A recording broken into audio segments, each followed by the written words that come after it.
রাত তখন ঘন কুয়াশায় ঢাকা।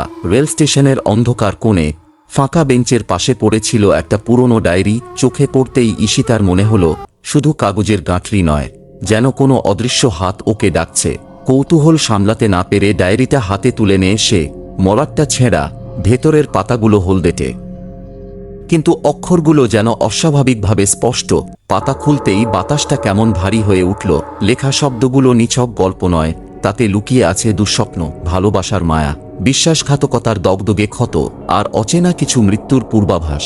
প্রথমে সবই কাকতালীয় ভেবে উড়িয়ে দেয় ঈশিতা, কিন্তু দিন গড়াতে গড়াতে বুঝতে পারে যা লেখা আছে একে একে সবই ঘটছে তার চারপাশে।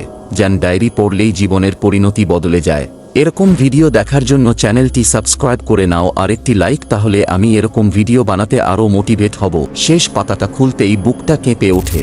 সেখানে শুধু একটাই বাক্য, আমাকে যে পড়ছে সেই হবে আমার পরবর্তী শিকার। ঈশিতা হঠাৎ টের পেল ডায়েরির পাতাগুলো নড়ছে নিজের থেকেই, আর দূরে কোথাও থেকে ভেসে আসছে অচেনা এক হাসি।